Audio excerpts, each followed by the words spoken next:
So that's been my little show as your steak challenge for Mental Health Awareness Week. I had planned to do a bit of a walk into the woods and cook the steak in there, but I felt a bit irresponsible going to do that during a lockdown, even though the woods is literally at the end of my garden here. It just doesn't seem right whilst everyone else is stuck indoors, or making the most of their garden. It's been good though, because I also wanted to try out this skillet that I bought. It was only a few quid, £9 I think it was. Didn't come seasoned, unfortunately, pre-seasoned, so I had a go at doing that myself. I'll let you be the judge of whether the seasoning worked. I think you can do it multiple times to make it much more non-stick. I also bought some sort of sanding pads. Maybe if I make it super flat and shiny, it will be better in the long run. But in any case, it's still cooked a steak and it was all good. It did leave a lot of soot on the bottom, as you'd expect.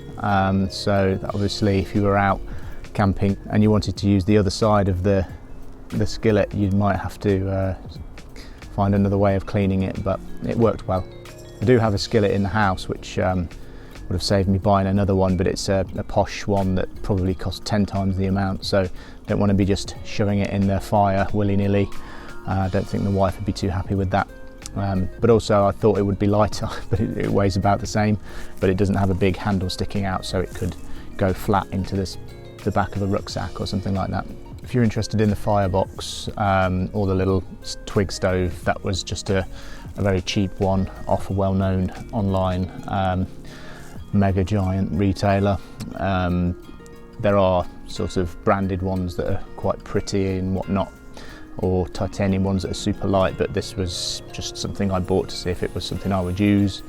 I've used it a couple of times now, but I think like everyone, we're all sort of itching to get out somewhere and use our gear, aren't we?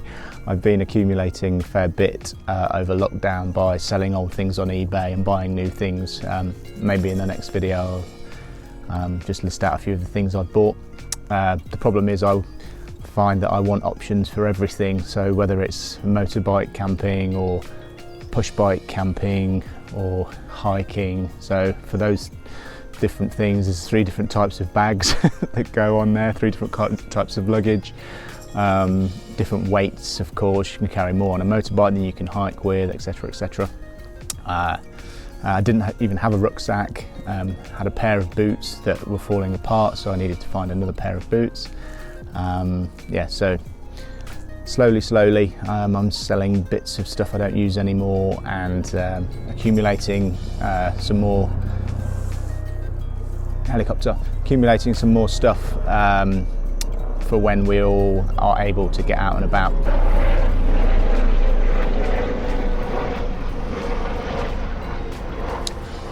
It's the police helicopter,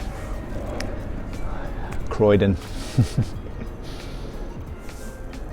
You can see even the poor chickens have had to go in lockdown as well because of avian flu, so not too sure when they'll be allowed out. It's a shame because they had a lovely free range area, enclosure with the electric fence, but then there was a fox sort of just sleeping right outside the enclosure the other day, so I'm sure it works, or I probably wouldn't have any chickens at all, but yeah, they're in a polytunnel now, which is probably good because they're keeping a bit warm. Egg production did go down a bit, but that is also because of the light. There's just lack of light, and I'm not going to run electricity all the way down there to try and keep the light going just for a few eggs. It seems a bit counterproductive. Plus they need a break, those girls. They've been 1 egg a day solid since I got them in July. So more eggs than we can eat as a family of 5, believe it or not. So yeah, I'll leave it there then. Hopefully you enjoyed my little video, and I'll see you in the next one.